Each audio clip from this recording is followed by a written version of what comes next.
మెగాడన్ TV ఈరోజు ప్రధానంగా ప్రముఖ దినపత్రికలు ఒకసారి పరిశీలిద్దాం. ప్రముఖ దినపత్రికల్లో ఏ అంశాన్ని తీసుకున్నారు, దినపత్రికల్లో ఈరోజు దాదాపుగా అన్ని దినపత్రికలు కూడా ఈరోజు ప్రధానమైన అంశాన్ని ఏవో తీసుకున్నారని ఒకసారి మనం పరిశీలిస్తాం. ముఖ్యంగా మొదటిగా ఈనాడు దినపత్రిక గురించి మనం మాట్లాడుకుందాం. ఈనాడు దినపత్రికల్లో ప్రధానంగా హైలైట్ చేసిన అంశం ఉగ్రవాదం కొనసాగితే పాక్ అంతు చూస్తాం. ఇది మోడీ గారు మాట్లాడినటువంటి ప్రధానమైన మాట ఈరోజు ఈనాడు దినపత్రిక హైలైట్ గా తీసుకుంది. ఎందుకంటే పాకిస్తాన్ పదే పదే మన భారత ఆర్మీ మీద కానివ్వండి, భారత్ లో ఉన్నటువంటి ఎయిర్ బేస్ల మీద కానీ దాడి చేశామంటూ పాకిస్తాన్ వాళ్ళ దేశంలో ఉన్నటువంటి మీడియా సమావేశాల్లో కానీ, వాళ్ళ ఆర్మీ సమావేశాల్లో కానీ భారతదేశం మీద తప్పుడు ప్రచారం చేయడం మొదలుపెట్టింది. దానికి ధీటుగా నరేంద్ర మోడీ ఇచ్చినటువంటి సమాధానం ఏదైతే ఉందో, ఇక్కడ తీసుకున్నట్టయితే పంజాబ్ సంబంధించినటువంటి ఏదైతే ఎయిర్ బేస్ ఉందో దాన్ని ఆ వైమానిక స్థావరాన్ని ఏదైతే ఉందో ధ్వంసం చేసినట్లు పాక్ తప్పుడు ప్రచారం చేసిందనమాట. దాన్ని తిప్పికొట్టే విధంగా ఎక్కడైతే పాకిస్తాన్ చెప్పిందో పంజాబ్ లోని ఆ వైమానిక స్థావరం ఏదైతే ధ్వంసం చేశామని చెప్పారో అదే ప్రాంతానికి వెళ్ళి అక్కడ ఉన్నటువంటి భారత ఆర్మీని సందర్శించి ఏదైతే ఎయిర్ బేస్ నాశనం చేశామని చెప్పినటువంటి పాకిస్తాన్ చెప్పినటువంటి ఆ స్థావరం ముందుగానే నుంచొని మీడియా సమావేశం పెట్టి ఆ స్థావరం ముందుగానే నుంచొని ఫోటో సెషన్ పెట్టుకొని ధీటుగా మొత్తం ప్రపంచానికి మొత్తానికి పాకిస్తాన్ చేసినటువంటి ప్రచారం తప్పుడు ప్రచారం అని నిరూపించడంలో మోదీ సక్సెస్ అయ్యారని చెప్పుకోవాలి. ఇక్కడ చూసుకున్నట్టయితే ఎందుకంటే మొదటి నుంచి పహల్గామ్ ఉగ్రదాడి కాడి నుంచి చూసుకున్నట్టయితే ప్రతి విషయంలో కూడా పాకిస్తాన్ తప్పుడు ప్రచారాన్ని మొదలు పెట్టిందనమాట.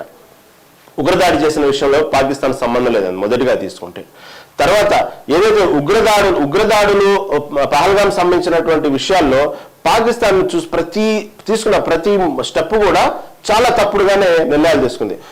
మన భారత ఆర్మీ ఏదైతే ఉగ్రమూకల మీద దాడి చేసిన తర్వాత అక్కడ ప్రధానమైనటువంటి ఎవరైతే ఉగ్రవాదులు ఉన్నారో వారు చనిపోయినటువంటి వారి యొక్క సంబంధించిన ఖనన కార్యక్రమాల్లో కూడా భారత ఆర్మీ పాల్గొనడం కూడా చాలా తప్పు పట్టింది. భారత్ కాదు, ప్రపంచంలో అన్ని దేశాలు కూడా దాన్ని తప్పు పట్టాయి. ఎందుకంటే ఉగ్రమూకలకు సంబంధం లేదు అని చెప్పుకుంటున్నటువంటి పాకిస్తాను ఏదైతే ఉగ్రవాదులకు సంబంధించినటువంటి ఖనన కార్యక్రమాల్లో పాల్గొనడం, అది కూడా భారత ఆర్మీ పాల్గొనటం, పాకిస్తాన్ ఆర్మీ పాల్గొనటం, పాకిస్తాన్ ఆర్మీ సంబంధించిన అధికారులు పాల్గొనటం కూడా చాలా తప్పుడుగానే ప్రపంచవ్యాప్తంగా కనబడింది. అదేవిధంగా నేను మాట్లాడినటువంటి ఏదైతే పంజాబ్ లో మాట్లాడినటువంటి ప్రధాని మోడీ మాట్లాడిన కొన్ని మాటలు తీసుకున్నట్టయితే ఒక స్ఫూర్తిదాయకంగా ఉన్నాయి యువతకి. కాబట్టి రెండోసారి పాకిస్తాన్ భారతదేశం వైపు చూడాలన్నా కూడా చాలా భయంకరమైనటువంటి వాతావరణం సృష్టిస్తామనేటువంటి మెసేజ్ ని మోడీ తీసుకెళ్ళటం అనేది కూడా భారతదేశ వ్యాప్తంగా అందరినీ ఆకట్టుకునే కొన్ని మాటలు మోడీ చెప్పింది. ప్రధానంగా శాంతి దూత బుద్ధుడితో పాటు శత్రువులపై కత్తి చూసిన గురు గోవింద్ సింగ్ నడియాడిన నేల ఇది. ఏదైతే భారతదేశం మీద ఇదే విధంగా శాంతి ప్రచారం చేస్తున్నటువంటి బుద్ధుడు ఏ విధంగా అయితే ప్రచారం చేశారో, శాంతి కావాలి, జీవహింస చేయరాదు అనేటువంటి అనేక సూత్రాలతో బుద్ధుడు ప్రచారం చేశారు ఇదే భారతదేశం నేల మీద. ఇదే నేల మీద కూడా శత్రువులపై కత్తి దూసిన గురు గోవింద్ సింగ్ నడియాడిన నేల ఇది అంటూ కూడా సారాంశం చెప్పుకొచ్చారు. అదేవిధంగా ధర్మస్థాపనకు ఆయుధం పట్టడం అనేది భారతీయ సంప్రదాయం. అవసరమైతే ధర్మస్థాపన కోసం ఆయుధం పట్టడంలో తప్పులేదు, ఇది భారతీయ సంప్రదాయాన్ని కూడా హెచ్చరించడం చెప్పారు. నేను అదేవిధంగా మన సోదరి మండల నుదుట సింధూరాన్ని తుడిస్తే మనం వెళ్లి ఉగ్రవాదాన్ని మట్టి కనిపించవచ్చు. ముఖ్యంగా ఈ పాయింట్ ని ప్రధానంగా తీసుకుంటున్నారు మోడీ. ఎందుకంటే ఎవరైతే ఉగ్రవాదులు ఉన్నారో పహల్గామ్ విషయం వచ్చేటప్పటికి ఎవరైతే మన సోదరి మండలని ఆ సింధూరం తుడిచివేశారో 26 మంది ప్రాణాలు తీశారో దానికి సంబంధించి ఆపరేషన్ పేరు కూడా సింధూరాన్ని పెట్టడం కూడా అందరినీ చాలా ఎమోషనల్ గా టచ్ చేశారనే చెప్పుకోవాలి. ఎందుకంటే భారతదేశం సింధూర్ని ఎంత ఇంపార్టెన్స్ ఇచ్చింది సంప్రదాయపరంగా, అటువంటి సింధూర్ని తుడిచివేయటం అనేది తట్టుకోలేకపోయారు. 26 మంది వాళ్ళ ఎదుటే వాళ్ళ భర్తల్ని పిల్లల ఎదుటనే భర్తల్ని కాల్చి చంపుతా ఉంటే ఎంతటి నరకం అనుభవించారో దాని సారాంశం పాకిస్తాన్కి గట్టిగా చెప్పాలని ఆపరేషన్ సింధూర్ పెట్టడంలో కూడా చాలా మంది ఎమోషనల్ టచ్ అయ్యారు. కాబట్టి ఆ ఆపరేషన్ సింధూర్ అనేటువంటి విషయాన్ని తెలియజేస్తూ భారతదేశంలో ప్రతి పౌరుడికి, భారతదేశంలో ప్రతి వ్యవస్థకి అందరికీ కూడా ఈ విషయమైనటువంటి భారత్ ప్రతీకారం తీర్చుకోబోతుంది అనే విషయంలో ఆపరేషన్ సింధూర్ అనే పేరు పెట్టడం కూడా అందరినీ ఒక రకంగా ఎమోషనల్గా టచ్ చేసింది. కాబట్టి ఆపరేషన్ సింధూర్ ఏ సమయాన్ని పెట్టారో తెలియదు, కానీ ఆపరేషన్ సింధూర్ సక్సెస్ అవ్వటంలో కూడా జరిగినటువంటి దాడికి సంబంధించి కూడా చాలా ఎమోషనల్గానే టచ్ అని చెప్పుకోవాలి. అందుకని దాన్ని పదే పదే హెచ్చరిస్తూ మన సోదరిమణుల నుదుట సింధూరాన్ని తుడిచేస్తే మనం వెళ్ళి ఉగ్రవాదుల్ని మట్టి కరిపించి వచ్చామంటూ భారత్పై కన్ను వేస్తే పరిణామాలు ఎలా ఉంటాయో ఉగ్రవాద పోషకులకు తెలిసి వచ్చిందంటూ కూడా ప్రధాని మోడీ చెప్పడం జరిగింది. ఇది ప్రధానంగా తీసుకున్నట్టు ప్రతి విషయంలో కూడా నిన్న అదంపూర్ వైమానిక స్థావరంలో వాయుసేన సిబ్బందితో కలిసి నినాదాలు చేయటం విషయంలో కానివ్వండి, ప్రతి విషయంలో కూడా మన యొక్క భారతదేశం ఉగ్రవాదులు ఒక వైపు చూడాలన్నా కూడా ఎలాంటి బలమైనటువంటి ప్రతీకార చర్య ఉంటుందనేది కూడా మోడీ తెలియజేయడం జరిగింది. అదేవిధంగా నేను తీసుకోండి, ప్రతి ఎయిర్ బేస్లో ప్రతిదీ కూడా ఎక్కడ మన భారతదేశం ఎక్కడ నష్టపోలేదు అంటూ కూడా పాకిస్తాన్ ఏం చేయలేదు, తప్పుడు ప్రచారాలు చేస్తుంది అనేటువంటి కూడా ప్రపంచానికి తెలియజేసేలా నిన్న మోడీ ప్రచారం చాలా ఘాటుగానే సాగిందని చెప్పాలి. ఎందుకంటే చాలా క్లియర్ కట్గా చెప్పారు మోడీ, పాకిస్తాన్ గడ్డపై నుంచి ఉగ్రవాదం ఇక మీదట కొనసాగితే, కేవలం ఇక మీదట ఒక చిన్న ఉగ్రవాద దాడి ఏదైనా భారతదేశం మీద జరిగితే దాన్ని మాత్రం యుద్ధంగానే ప్రకటిస్తాం అంటూ కూడా ఒక తీర్మానం చేశారు క్యాబినెట్లో. కాబట్టి దీంట్లో ఇక మధ్యవర్తిత్వాలు ఏమి ఉండవు. మీకు మీదట ఏదన్నా పాక్ సంబంధించినటువంటి ఉగ్రదాడి ఏదన్నా సరే, పాకిస్తానే కాదు ఆ భారతదేశం మీద ఏ ఉగ్రదాడి జరిగినప్పటికీ కూడా యుద్ధంగానే ప్రకటిస్తాం, యుద్ధమే చేస్తామంటూ కూడా చాలా కరాఖండిగా మోడీ చెప్పడం జరిగింది. ఎందుకంటే ఇప్పటికే ఆక్రమిత కాశ్మీర్ కానివ్వండి, పిఓకే కానివ్వండి, ఇలాంటి అన్ని సమస్యల మీద కూడా ప్రధాని మోడీ మాట్లాడటం జరిగింది. ఏదైనా చర్చలు జరిగితే పిఓకే మీద చర్చలు ఉంటాయి. కాబట్టి ఎక్కడైతే ఉగ్రదాడి శిక్షణ శిబిరాలు ఉంటాయో ఆ శిక్షణ శిబిరాల మీదే చర్చలు ఉంటాయి, కానీ ఇక మీదట మధ్యవర్తిత్వాలు దానికి సంబంధించి ఏవి ఉండవు అని కూడా చాలా ఘాటుగా చెప్పడం జరిగింది.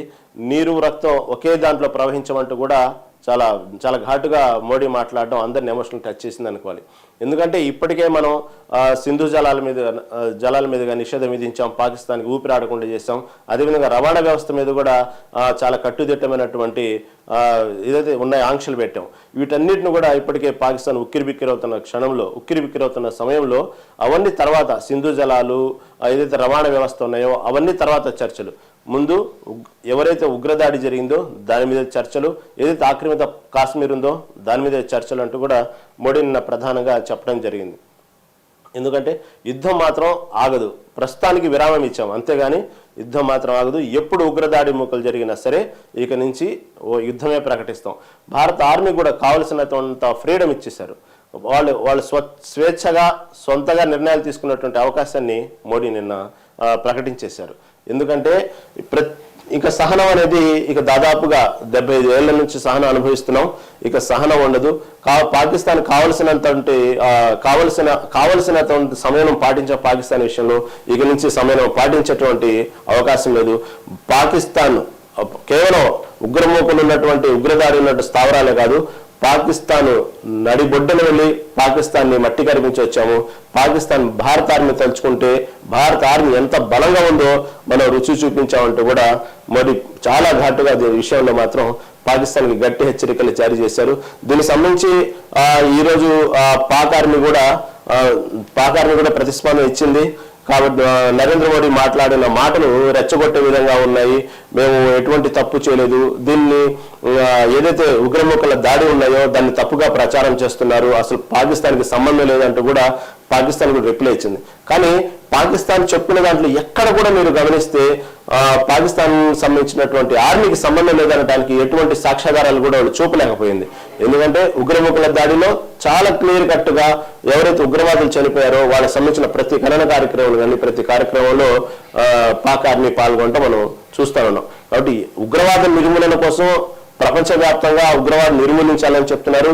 ఒక పక్క పాకిస్తాన్ దేశంలో కూడా ఉగ్రవాదుల వల్ల ఎంతో నష్టాలు చవి చూస్తున్నారు, వాళ్ళు కూడా చూస్తున్నారు. అయినప్పటికీ కూడా ఉగ్రవాదుల వల్ల చాలా నష్టాలు అనుభవిస్తున్నారు పాకిస్తాన్ దేశంలో. అయినప్పటికీ ఉగ్రముఖుల్ని పెంచి పోషించడం, అక్కడ శిక్షణ శిబిరాలు ఉండటం అనేది పాకిస్తాన్కి ఎంత ప్రపంచవ్యాప్తంగా ఎంత వేరు చేయాలని చూస్తున్నారు, వాళ్ళే చేతులారా చేసుకుంటున్నారు. కాబట్టి ఇక నుంచి ఇది ఒక రకంగా పహల్గామ్ ఉగ్రదాడికి సంబంధించి ఒక రకంగా పాకిస్తాన్కి టైం స్టార్ట్ అయిందని చెప్పుకోవాలి మనం. ఎందుకంటే ఇన్నాళ్ళు ఏదో సమన్వయం పాటిస్తూ ప్రతి చిన్న విషయాన్ని కూడా దాదాపుగా దరిదాపుల్లో తీసుకెళ్ళటం, సమన్వయం పాటించడం అది మన భారతీయ సంప్రదాయం. శాంతి అనేది, ఓర్పు అనేది. కాబట్టి దాదాపు శాంతి ఓర్పులు ఉండవు. అవసరమైతే ధర్మం కోసం ఆయుధం పట్టాలంటూ కూడా గట్టిగా మోడీ హెచ్చరించడం జరిగింది. ఓకే, తర్వాత ఇంకో ప్రధాన అంశం తీసుకుంటే ఎఫ్టీఎల్ నిర్ధారణకు అభ్యంతరాలు అడ్డంకి కావు. ఏదైతే ఉన్నాయో నిన్న సంబంధించి రంగారెడ్డి జిల్లా అంబీర్ చెరువు ఎఫ్టీఎల్ పరిధికి సంబంధించి నిన్న కోర్టులో కొన్ని ఆదేశాలు ఇచ్చింది. ఆ సందర్భంగా కోర్టు ఇచ్చినటువంటి స్టేట్మెంట్, ఇక నుంచి ఎఫ్టీఎల్ నిర్ధారణకు అభ్యంతరాలు అడ్డంకి ఉండవు, పట్టా భూముల ముప్పునకు గురైతే పరిహారానికి అర్హులు, సికం భూములకు క్రమబద్ధీకరించే అధికారం ప్రభుత్వానికి లేదు తేల్చి చెప్పేసింది హైకోర్టు. కాబట్టి ఇక నుంచి ఎఫ్టీఎల్ పరిధిలో ఒకవేళ పట్టా భూముల ముప్పు గురైనా సరే దానికి పరిహారం చెల్లించాల్సిందంటూ కూడా ప్రధానంగా నిన్న హైకోర్టు ఇచ్చిన స్టేట్మెంట్ తీసుకుంది. ఎందుకంటే ఈ ఎఫ్టీఎల్ పరిధిలో ఉన్నటువంటి కొన్ని భూములు ఏవైతే ఉన్నాయో ఇవి కొన్ని సొసైటీలు కానివ్వండి, కొన్ని ఉన్నటువంటి విషయాల్లో నిన్న న్యాయమూర్తి వాదించిన సందర్భంలో హైకోర్టు ఈ స్టేట్మెంట్ ఇవ్వడం జరిగింది. ఇంకో ప్రధాన అంశం అండమాన్ను తాకిన నైరుతి ఋతుపవనాలు. దాదాపుగా ఈ మధ్యకాలంలో చాలా ఎండ తీవ్రత చూస్తూనే ఉన్నాము. కాబట్టి ఇటు పక్క ఎండ తీవ్రత రోజు రోజుకు పెరుగుతున్న సందర్భంలో ఒక రకంగా వాతావరణ శాఖ గుడ్ న్యూస్ చెప్పిందని అనుకోవాలి. దాదాపుగా ఈ నెల 27వ తారీఖు దాదాపుగా అండమాన్ సంబంధించినటువంటి ఏదైతే ఉన్నాయో ఆ నైరుతి ఋతుపవనాలు తాకే అవకాశం ఉన్నట్లు ఒక శుభవార్త చెప్పిందని అనుకోవాలి, రైతులకు కానివ్వండి, ప్రజలకు కానివ్వండి. ఎందుకంటే ఇప్పటికే ఎండ వేడికి తాళలేకపోతున్నారు. చాలా ఎండలు తీవ్రంగా ఉన్నాయి రెండు తెలుగు రాష్ట్రాల్లో కూడా. ఇటువంటి సమయంలో నైరుతి ఋతుపవనాలు అనేవి తాగటం, నైరుతి ఋతుపవనాలు ఈసారి మనకు తొందరగానే వచ్చే అవకాశాలు ఉన్నాయన్నట్టు కూడా ప్రకటించడం జరిగింది. దానికి సంబంధించి ఇదే సమయంలోనే మన తెలంగాణ బ్రాండ్ అనేది ప్రపంచవ్యాప్తంగా తెలిసింది. ఎందుకంటే తెలంగాణలో హైదరాబాద్ ముఖ్యంగా ప్రధానంగా ఎటువంటి శాంతి భద్రతల భంగం వాటిల్లకుండా చాలా చక్కగా ఈ ఈవెంట్ని నెరవేర్చారు అంటూ ప్రపంచ దృష్టిని మనం ఆకర్షించే సమయం ఇదే అంటూ కూడా చాలా కట్టుదిట్టంగా ఈ షో అనేది చాలా చక్కగా చేశారు. కాకపోతే నిన్న ఎవరైతే ఉన్నారో ఆ సుందరి మనులు చార్మినార్ దగ్గరికి వెళ్ళటం, అక్కడ లాల్ బజార్లో షాపింగ్ చేయటం, వాళ్ళు కావాల్సినవి కూడా నిన్న ప్రధానంగా హైలైట్ చేశారు. ఎందుకంటే అంతేకాకుండా వాళ్ళకు ఒక విందు కూడా ఏర్పాటు చేశారు. సీఎం రేవంత్ రెడ్డి కుటుంబ సభ్యులతో పాటు ఆ విందుని హాజరవటం జరిగింది. ఈ ప్రధానంగా ఈ షో అనేది మొదటి నుంచి కూడా విమర్శలు తావిస్తానే ఉంది. కొన్ని ప్రతిపక్షాలు, కొన్ని మహిళా సంఘాలు కూడా దీన్ని వ్యతిరేకిస్తూ వస్తూ ఉన్నారు. అయినప్పటికీ కూడా ఎక్కడ ఈ షోని ఒక ఛాలెంజ్ గా తీసుకున్నట్టు చెప్పుకోవాలి సీఎం రేవంత్ రెడ్డి. ఎందుకంటే ప్రపంచవ్యాప్తంగా పక్క భారత్ పాకిస్తాన్ యుద్ధం ఏ విధంగా ఉండిద్దో అక్కడ కొన్ని చూస్తే మనం ఆల్రెడీ ఐపీఎల్ కూడా రద్దు చేసిన సందర్భాలు చూసాము. తర్వాత ఐపీఎల్ రద్దు అయినటువంటి ప్రాంతాల్లో కూడా కొన్ని దాడులు జరగటం చూసాము. దాదాపుగా ఐపీఎల్ రద్దు చేయటం మంచిదే అన్న వాతావరణం కూడా మనం చూసాం. అటువంటి సమయంలో దాదాపుగా కొన్ని ఇంటెలిజెన్స్ హెచ్చరికలు కూడా జారీ చేసింది. హైదరాబాదు, బెంగళూరు, కొన్ని మెయిన్ సిటీస్ ఏవైతే ఉన్నాయో, విజయవాడ, ఇలాంటివి కూడా ఇంటెలిజెన్స్, విశాఖపట్నం, ఇలాంటి ఇంటెలిజెన్స్ హెచ్చరికలు జారీ చేసిన నేపథ్యంలో ఉన్న ప్రాంతాల్లో హైదరాబాద్ ఒకటి. అలాంటి ఇంటెలిజెన్స్ హెచ్చరికలు జారీ చేసిన ప్రాంతంలో ఉన్న హైదరాబాద్ లో కూడా ఈ షో నిర్వహించడం అనేది ఒక రకంగా చెప్పాలంటే సాహసంతో కూడుకున్న నిర్ణయమే అనుకోవాలి. ఈ షో ప్రధానంగా సాహసం ఎందుకు తీసుకున్నాయంటే ప్రధాన చెప్పినటువంటి విషయం ఏంటంటే గవర్నమెంట్ ఏదైతే తెలంగాణ ప్రభుత్వం చెప్పుకుంటుంది దానికి సంబంధించినటువంటి గొప్పగా చెప్పుకున్న విషయం ఏంటంటే ఇటువంటి సమయంలో అంటే చాలా డేంజర్ జోన్ సమయంలో కూడా మేము చాలా పకడ్బందీగా ఈ షోని నిర్వహించాము అని చెప్పుకోవడంలో సక్సెస్ అయ్యారనే చెప్పుకోవాలి. దానికి తగ్గట్టుగా ఒకసారి యుద్ధం కూడా ఆగటం, యుద్ధానికి విరామం ఇవ్వటం కూడా దీనికి కలిసి వచ్చే అంశమనే చెప్పుకోవాలి మనం. ప్రధాన ఇంకో వార్త ఈనాడు దినపత్రికలో 19,000 కోట్లతో మెట్రో 2వ దశ మలి భాగం. ప్రభుత్వానికి చేరిన డిపిఆర్లు జేబీఎస్ మేడ్చల్, జేబీఎస్ శామీర్పేట, శంషాబాద్ విమానాశ్రయం, ఫ్యూచర్ సిటీ మార్గాల నిర్ణయం. దాదాపుగా మెట్రో హైదరాబాద్ సంబంధించినటువంటి ఏదైతే ఉన్నాయో ట్రాఫిక్ క్రమబద్ధీకరించే విషయంలో కానివ్వండి, ఇక్కడ ఉన్నటువంటి ఇక్కడ ఉన్నటువంటి జనాభా బయట నుంచి వచ్చే వాళ్ళు ఎక్కువైపోయారు. జనాభా పెరుగుదల విషయంలో ఏదైతే ఇక్కడ ట్రాఫిక్ తీవ్రత ఎక్కువైపోయింది. ఈ సమయంలో మెట్రో అనేది కూడా ఒక హైదరాబాద్ సంబంధించిన మెట్రో ఉండటం అనేది చాలా అవసరం. కాబట్టి ఇంకొక 19,000 కోట్లతో మెట్రో రెండో దశ మలి భాగం మొదలు పెట్టారు. ఈ దాదాపు 86.5 కిలోమీటర్లు ప్రతిపాదించారు. దీనికి సంబంధించి కూడా ఈ నివేదిక కూడా డిపిఆర్లను ప్రభుత్వ ప్రధాన కార్యదర్శి నేతృత్వంలో Hyderabad airport metro limited HMLA board ఇటీవల ఆమోదం తెలపడంతో నివేదిక తాజా ప్రభుత్వానికి చేరిందనమాట. హకీంపేట రైల్వే కింద అలైన్మెంట్ కూడా దీన్ని మొదలుపెట్టారు. Future city road cum metro corridor ఊహా చిత్రం కూడా దీన్ని విడుదల చేయడం జరిగింది. ఎందుకంటే ఇక్కడ JBS to Medchal, JBS to Shamirpet, Shamshabad విమానాశ్రయం ఈ మార్గాల్లోనే ఈ మెట్రో అభివృద్ధి రెండో దశ ప్రధానంగా చేస్తా ఉన్నారు. ఎందుకంటే మెట్రో రెండో దశ పనులు మొన్నటి వరకు కూడా కొన్ని ప్రాంతాల్లో స్థల సేకరణ విషయంలో కొన్ని అలా జాప్యం జరుగుతూ ఉంది. కాబట్టి దాదాపుగా క్లియర్ అయిందని చెప్పుకోవాలి. ఇప్పుడు మళ్ళీ రెండో దశ సంబంధించి 19,000 కోట్లతో విడుదల చేయడం జరిగింది. తర్వాత ఇంకొక ప్రధాన అంశం వాహనదారులకు ఇబ్బందులే. అధ్వానంగా ఆర్ఎన్బి రోడ్లు ప్యాచ్ వర్క్లతో సరిపెడుతున్న అధికారులు. ఈ వర్షాకాలం దగ్గర పడే కొద్దీ రోడ్లు అనేవి అధ్వానంగా ఉంటాయి. ప్రతి సంవత్సరం మనం చూస్తూనే ఉంటాం వర్షాకాలంలో రోడ్లు ఏ విధంగా దెబ్బతింటా ఉంటాయి అనేది. ప్రతి సంవత్సరం దానికి సంబంధించినటువంటి వార్తలు వస్తూనే ఉంటాయి, కానీ రోడ్ల మరమ్మతులు కానీ ఎప్పుడు జరగవు. దానికి సంబంధించి ప్రతిసారి ఆర్ఎన్బి పూర్తిగా శాశ్వతమైనటువంటి ఆ రోడ్ల నిర్వహణ చేపట్టరు. ఎప్పటికప్పుడు ఆ ప్యాచ్ వర్క్ చేస్తూనే ఉంటారు. వర్షం పడ్డప్పుడల్లా దానికి సంబంధించిన ఇబ్బంది పడుతూనే ఉంటారు. ఈ విధంగా ఆర్ఎన్బి రోడ్లకు సంబంధించి ఈసారి మాత్రం గట్టిగానే చేయాలంటూ కూడా ప్రభుత్వం ప్రతిపాదించింది. అయినప్పటికీ కూడా ఎప్పటిలాగానే ఆ ప్యాచ్ వర్క్ చేస్తున్నారు. ఆ వర్షం దాటికి దెబ్బతింటాం, మళ్ళీ దానికి సంబంధించిన ప్యాచ్ వర్క్ ఇలా కాదు, శాశ్వతంగా ఆ ప్యాచ్ వర్క్ సంబంధించి కాకుండా శాశ్వతంగా రోడ్ల నిర్మాణం జరగాలంటూ కూడా ప్రతిపాదించారు. అయినప్పటికీ శరమావులే ఆర్ఎంఈ దానికి సంబంధించినట్టు విభాగంలో మళ్ళీ ప్యాచ్ వర్కులతోనే సరిపెడతా ఉన్నట్టు మనం చూస్తా ఉన్నాం. మంత్రి పొంగులేటి వెల్లడించారు 10,000 చెంచు కుటుంబాలకు ఇందిరమ్మ ఇళ్లు. ఈ ఇందిరమ్మ ఇల్లు అనేది మొదటి నుంచి ఇవ్వాలన్నటువంటి కసరత్తు గట్టిగానే చేసింది రేవంత్ రెడ్డి సర్కారు. ఇప్పుడు ఈ చెంచులకు మాత్రం 10,000 చెంచు కుటుంబాలకు ఇందిరమ్మ ఇళ్లు ప్రకటించడం జరిగింది. దాంట్లో ప్రధానంగా వచ్చేటప్పటికి ఆసిఫాబాద్ లో 3,551, బోధులో 690, ఖానాపూర్లో 1,802, సిరిపూర్లో 301, ఆదిలాబాద్ లో 1,430, బెల్లంపల్లిలో 300 ఇళ్లను ఇస్తున్నామంటూ మంత్రి పొంగులేటి వెల్లడం జరిగింది. గిరిజన ప్రాంతాల్లో శాశ్వత గృహాలను నిర్మించాలని రాష్ట్ర గవర్నర్ జిష్ణుదేవ్ శర్మ పలు సందర్భాలు సూచించారు. కాబట్టి ముఖ్యమంత్రి రేవంత్ రెడ్డి కూడా గిరిజనులకు ఇళ్ల మంజూరుకు పలు సూచనలు చేశారు. వారి సూచన సలహా మేరకు ఈ విధంగా గిరిజనుల ఇళ్లకు దాదాపు అంటే ఏదైతే ఉన్న చర్చి కుటుంబాలకు 10,000 మందికి ఇందిరమ్మ ఇళ్లు ప్రకటించడం జరిగింది. మొదటి నుంచి ఈ ఇందిరమ్మ ఇళ్ల మీద అనేక విమర్శలు వస్తానే ఉన్నాయి. సరైన అర్హులకు ఇవ్వలేదంటూ, లబ్ధిదారులకు ఇవ్వలేదంటూ కూడా మొదటి నుంచి ప్రచారం జరుగుతూ ఉంది. గతంలో కూడా ఇచ్చినటువంటి ఇళ్ల విషయంలో కూడా పెండింగ్ జరగటం, ఆ బీఆర్ఎస్ సర్కారు ఉన్నప్పుడు ప్రకటించినటువంటి ఇళ్లను కూడా కాంగ్రెస్ ప్రభుత్వం వచ్చిన తర్వాత సరైన అర్హులకు ఇవ్వలేదంటూ కొన్నాళ్ళు దాన్ని అలా పెండింగ్ లో పెట్టారు. ఇప్పుడు దాదాపుగా అవి ఇప్పుడు ఇవ్వటం మొదలు పెట్టారు. దాంట్లో ప్రధానంగా చూసుకున్నట్టయితే ముఖ్యంగా ఈ చెంచులకు సంబంధించిన 10,000 కుటుంబాలకు ఇందిరమ్మ ఇళ్లు ప్రకటించడం జరిగింది. మంత్రి పొంగులేటి ఎవరెవరు ప్రకటించారు, ఎక్కడెక్కడ ఎవరికి ఇవ్వాలనేటువంటి మంజూరు చేస్తూ శ్రీనివాసరెడ్డి సచివాలయం నిన్న ఛాంబర్లో మంగళవారం గృహ నిర్మాణ శాఖ అధికారులతో కలిసి ఈ 10,000 మంది చెంచు కుటుంబాలకి ఏదైతే ఇందిరమ్మ ఇళ్లను ప్రకటించడం జరిగింది. తర్వాత జస్టిస్ సంజీవ్ ఖన్నా సృష్టికరణ ఇచ్చారు.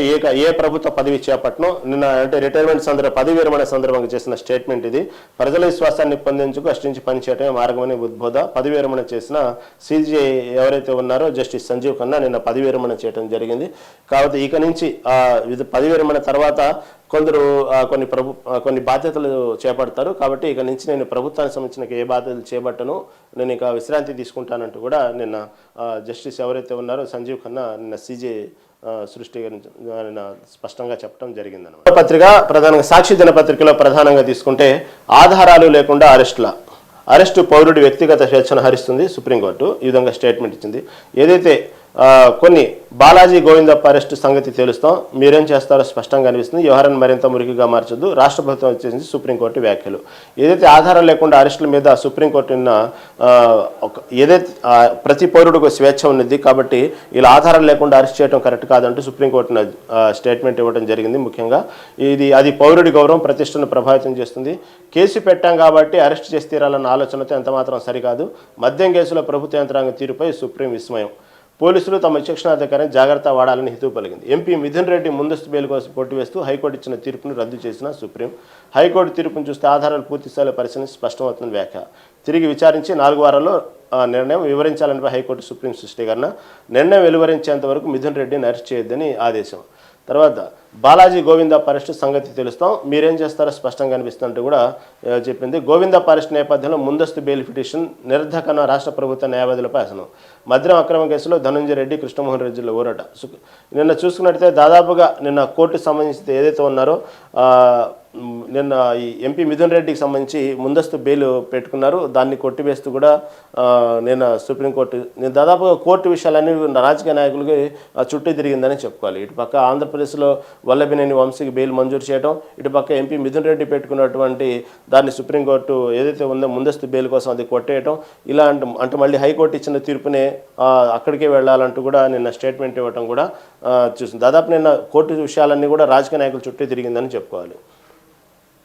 ఇక్కడ ప్రధానంగా సాక్షి దినపత్రిక తీసుకున్నట్టయితే ఎవరైతే నిన్న భారత్ పాకిస్తాన్ జరిగినటువంటి యుద్ధంలో ఎవరైతే ప్రాణాలు అశుభాషలో వీరమరణం పొందారో మన ఆర్మీ జవాన్ మురళీ నాయక్ కుటుంబానికి దాదాపుగా రాష్ట్ర ప్రభుత్వం చంద్రబాబు నాయుడు ఇటు పక్క డిప్యూటీ సీఎం పవన్ కళ్యాణ్ పరామర్శించడం చూసాము. ప్రభుత్వం తరపున ప్రకటించాల్సిన పరిహారాలు ప్రకటించడం కూడా దానికి సంబంధించిన మనం గతంలో చూసాము. వారికి అండగా ఉంటూ దాదాపుగా మురళీ నాయక్ ఎంత ఘనంగా వీడుకోలు పలికారంటే మన భారతదేశం మొత్తం కూడా దాదాపుగా ఆ ప్రాంతంలో చూసుకున్నట్టయితే మురళీ నాయక్ వీరమరణం అనేది వృధా కాకుండా ఎంతటి వీరమరణం పొందాడు భారత్ పాకిస్తాన్ యుద్ధంలో అనేది ప్రతి పౌరుల్లో అతని సంబంధించినటువంటి తీసుకున్న అంతిమ సంస్కారాలు కానివ్వండి, అంతిమ యాత్ర చూసుకున్నట్టయితే మనకు ఎంత గౌరవం ఇస్తారో భారత ఆర్మీ అనేది మనకు కళ్ళ కట్టినట్టు కనబడింది. మనం చూసాం ప్రతి పౌరుడు కూడా చాలా బాధ్యతగా అంతిమయాత్రలో పాల్గొనడం చూసాము. మురళీ నాయక్ యొక్క మరణం ప్రతి హృదయాన్ని కలిసివేసిందనే చెప్పుకోవాలి. ఎందుకంటే వాళ్ళు తల్లిదండ్రులు పడిన కంటనీరు పెట్టినట్టు విధానం చూసి అందరూ కంటనీరు పెట్టుకున్నటువంటి మనం ఆ రోజు పరిస్థితిని చూసాం. ఒకళ్ళు సీఎం చంద్రబాబు కానివ్వండి, డిప్యూటీ సీఎం పవన్ కళ్యాణ్, లోకేష్ వీరందరూ పరామర్శించడం జరిగింది. ప్రభుత్వం తరపున వాళ్ళకు భరోసా ఇవ్వడం జరిగింది. ప్రభుత్వం తరపున ఎటువంటి పరిహారాలు వాళ్ళు ప్రకటించడం కూడా జరిగింది. అలాగే ప్రతిపక్ష నేత వైఎస్ జగన్ కూడా నిన్న పరామర్శించారు. ఎక్కడైతే శ్రీ సత్యసాయి జిల్లా కల్లితండాలో నిన్న జగన్ పరామర్శించడం జరిగింది. మురళీ నాయక్ తల్లిదండ్రులను ఓదార్చి తన వైఎస్ఆర్సీపీ పార్టీ తరఫున కూడా 25 లక్షల ఏదైతే విరాళం 25 లక్షలు సాయం చేయడం కూడా మనం చూసాము. తర్వాత 50 లక్షల ప్రభుత్వ పరిహారం ఏదైతే చంద్రబాబు నాయుడు ఏదైతే ప్రభుత్వం ఉందో అక్కడ ఆంధ్రప్రదేశ్ ప్రభుత్వం ఏదైతే ఉందో దానికి సంబంధించినటువంటి పరిహారం ప్రకటించే విషయంలో జగన్ కూడా అభినందించడం జరిగింది. ఈ విషయంలో ఎందుకంటే ఎవరైతే పౌరుడు అంటే భారత్ సంబంధించిన ఎవరైతే ఆర్మీలో చనిపోతే వారికి 50 లక్షల సంబంధించినటువంటి పరిహారం ఏదైతే ప్రకటిస్తారో అది నేనే మొదలుపెట్టాను కాబట్టి దాన్ని కంటిన్యూ చేసినటువంటి ఆంధ్రప్రదేశ్ ప్రభుత్వానికి అంటే చంద్రబాబుకి అభినందించడం నిన్న జగన్ ప్రత్యేక వార్తగా నిలిచింది. ఈ సంప్రదాయాన్ని తెచ్చింది నేనే అంటూ కూడా జగన్ దీన్ని చెప్పుకోవడం జరిగింది. వాళ్ళ తల్లిదండ్రులను పరామర్శించడం పార్టీ ఎప్పుడు మురళీ కుటుంబానికి ఏదైతే మురళీ నాయక్ కుటుంబానికి భరోసాగా ఉండిద్ది, ఎప్పుడు మిమ్మల్ని వదిలిపెట్టుకోదు, ఎప్పుడు అండదండలతో మేము ఉంటామంటూ కూడా జగన్ భరోసా ఇవ్వడం జరిగింది. దాదాపుగా ఇటు అధికార పార్టీ కానివ్వండి, ప్రతిపక్ష పార్టీలు కానివ్వండి మురళీ నాయక్ కుటుంబానికి చాలా భరోసాని ఇవ్వటం చాలా మంచిది. ఎందుకంటే వారు ఎన్నో ఆశలతో ఆర్మీకి పంపటం, ఒకడే కొడుకు కాబట్టి ఆ మురళీ నాయక్ ఎప్పుడైనా సరే నేను చనిపోయే ముందు భారత జవాన్గానే చనిపోవాలని చెప్పడం జరిగింది. అదేవిధంగా తను అనుకున్నట్టుగానే దేశం కోసం పోరాడాడు. ఆ చివరిలో అతను ఏదైతే ఏదైతే పాక్ ఆర్మీ సంబంధించినటువంటి దాంట్లో బలపడటం వల్ల దాదాపు దేశం మొత్తం తన అండగా ఉంది. ముఖ్యంగా రాజకీయ పార్టీలతో పాటు ప్రజలు అందరూ ఆ కుటుంబానికి అండగా ఉన్నారు. ఈ విషయంలో భారత ఆర్మీ సంబంధించినటువంటి పౌరుడు యొక్క మరణం వృధా కాదు అని దేశం మొత్తంగా తెలియజేసే విధంగా మురళీ నాయక్ సంబంధించిన అంతిమయాత్ర కానివ్వండి మురళీ నాయక్ కుటుంబానికి అండగా ఉన్నటువంటి విధానం తెలిసింది. ఎందుకంటే మనం చూస్తున్నాం పహల్గాం దాడి తర్వాత జరిగినటువంటి యుద్ధ పరిణామాల్లో దాదాపుగా పాకిస్తాన్ ఆర్మీ ఏదైతే ఉన్నారో చాలా మంది చనిపోవడం జరిగింది. కేవలం ఆ చనిపోయినటువంటి వాళ్ళ దేశం కోసం పోరాడి చనిపోయినటువంటి ఆర్మీకి సంబంధించినటువంటి ఏదైతే పౌరులు ఉన్నారో కనీసం ఆ దేశం పాకిస్తాన్ వాళ్ళని పట్టించుకోకుండా అలా వదిలేసిన సందర్భాలు చూసాము.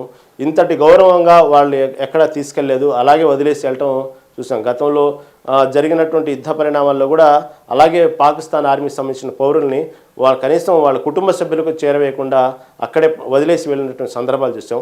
మన భారతదేశంలోకి వచ్చేటప్పటికి ఎవరైతే జవాను మృతి ఏదైతే ఎంత గౌరవంగా ఉన్నది, ప్రభుత్వం ఎంత గౌరవంగా తీసుకునేది, ప్రభుత్వ లాంఛనాలతో ఏ విధంగా వాళ్ళ అంతిమ సంస్కారాలు చేస్తారనేది కళ్ళ కట్టినట్టు చూపించినటువంటి ఏదైతే ఉందో మురళీ నాయక్ అంతిమయాత్ర అనేది అందరికీ తెలిసి వచ్చేలా చేశారు. తర్వాత సాక్షి దినపత్రికలో సేమ్ ఈ గతంలో మనం చూసుకున్నట్టుగానే ఈ పంజాబ్ సంబంధించిన ఎయిర్ బేస్ ఏదైతే పరామర్శించి మోడీ సంబంధించినట్టు ఏదైతే పరామర్శించారో దానికి సంబంధించి పంజాబ్ ఎయిర్ బేస్ కూడా అక్కడ మన అధికారులని అక్కడ ఉన్నటువంటి ఆర్మీ సంబంధించినటువంటి ఆర్మీని కలవటం.